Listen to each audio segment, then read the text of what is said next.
लक्ष्मी जी और साहूकार की बेटी की कथा। एक गांव में एक साहूकार था। उसकी बेटी प्रतिदिन पीपल पर जल चढ़ाने जाती थी। जिस पीपल के पेड़ पर वह जल चढ़ाती थी, उस पेड़ पर लक्ष्मी जी का वास था। एक दिन लक्ष्मी जी ने साहूकार की बेटी से कहा, मैं तुम्हारी मित्र बनना चाहती हूँ। लड़की ने कहा कि मैं अपने पिता से पूछ कर आऊंगा। यह बात उसने अपने पिता को बताई तो पिता ने हाँ कर दी। दूसरे दिन से साहूकार की बेटी ने सहेली बनना स्वीकार कर लिया।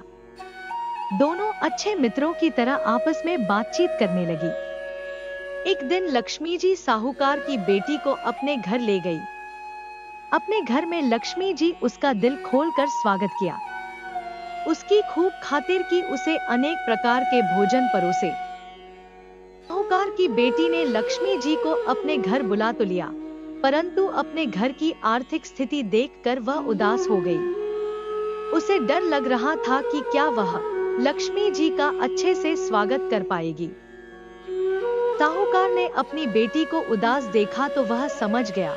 उसने अपनी बेटी को समझाया कि तू फौरन मिट्टी से चौका लगाकर साफ सफाई कर, 4 बत्ती के मुख वाला दिया जला और लक्ष्मी जी का नाम लेकर बैठ जा। उसी समय एक चील किसी रानी का नौलखा हार लेकर उसके पास डाल गई। साहूकार की बेटी ने उस हार को बेचकर सोने की चौकी था और भोजन की तैयारी की। थोड़ी देर में श्री गणेश के साथ लक्ष्मी जी उसके घर आ गई।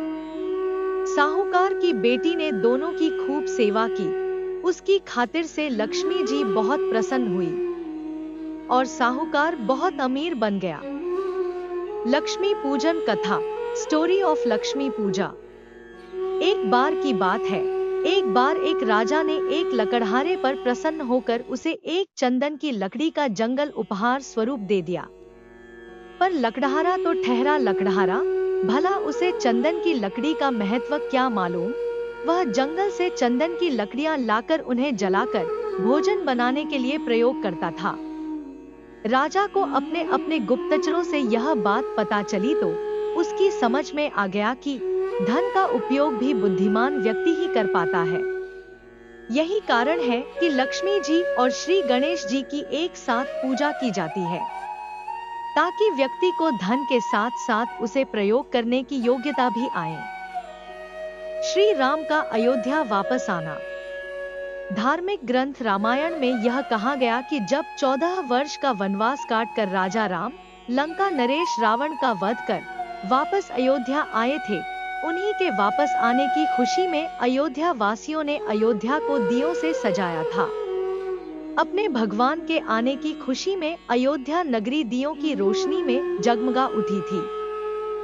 एक अन्य कथा के अनुसार भगवान कृष्ण ने दीपावली से एक दिन पहले नरकासुर का वध किया। नरकासुर एक दानव था और उसके पृथ्वी लोक को उसके आतंक से मुक्त किया था।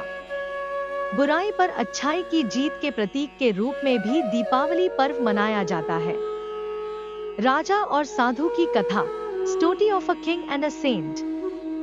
एक अन्य कथा के अनुसार एक बार के साधु के मन में राजसिक सुख भोगने का विचार आया।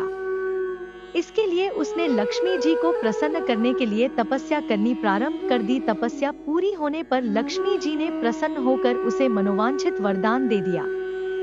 वरदान प्राप्त करने के बाद वह साधु राजा के दरबार में पहुंचा और सिंहासन पर चढ़कर राजा का मुकुट नीचे गिरा दिया।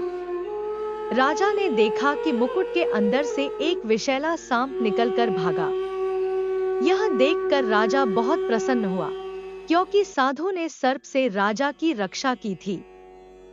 इसी प्रकार एक बार साधु ने सभी दरबारियों को फौरन राजमहल से बाहर जाने को कहा। सभी के बाहर जाते ही राजमहल गिरकर खंडहर में बदल गया। राजा ने फिर उसकी प्रशंसा की। अपनी प्रशंसा सुनकर साधु के मन में अहंकार आने लगा। साधु को अपनी गलती का पता चला। उसने गणपति को प्रसन्न किया। गणपति के प्रसन्न होने पर राजा की नाराजगी दूर हो और साधु को उसका स्थान वापस दे दिया गया। इसीलिए कहा गया है कि धन के लिए बुद्धि का होना आवश्यक है। यही कारण कि दीपावली पर लक्ष्मी व श्री गणेश के रूप में धन व बुद्धि की पूजा की जाती है। इंद्र और बलि कथा। एक बार देवताओं के राजा इंद्र से डरकर राक्षस राज बलि कहीं जाकर छुप गए। देवराज इंद्र दैत्य राज को ढूंढते ढूंढते एक खाली घर में पहुंचे। वहां बलि गधे के रूप में छुपे हुए थे। दोनों की आपस में बातचीत होने लगी। उन दोनों की बातचीत अभी चल ही रही थी कि उसी समय दैत्यराज बलि के शरीर से एक स्त्री बाहर निकली। देवराज इंद्र के पूछने पर स्त्री ने कहा कि मैं देवी लक्ष्मी हूँ और दैत्यों को छोड़कर मेरी ओर अग्रसर क्यों हो रही हो। मैं स्वभाववश एक स्थान पर टिककर नहीं रहती हूँ, परंतु मैं उसी स्थान पर स्थिर होकर रहती हूँ जहाँ सत्य, दान, व्रत, तप, पराक्रम तथा धर्म रहते हैं। जो व्यक्ति सत्यवादी होता है, जितेंद्रिय होता है, ब्राह्मणों का हितैषी होता है, धर्म की मर्यादा का पालन करता है, उपवास व तप करता है, प्रतिदिन सूर्योदय से पहले जागता है और समय से सोता है, दीन दुखियों, अनाथों, वृद्ध, रोगी और शक्तिहीनों को सताते नहीं है, अपने गुरुओं की आज्ञा का पालन करता है, मित्रों से प्रेम व्यवहार करता है, आलस्य, निद्रा, अप्रसन्नता, असंतोष, कामुकता और विवेकहीनता आदि बुरे गुण जिसमें नहीं होते हैं, उसी के यहाँ मैं निवास करती हूँ।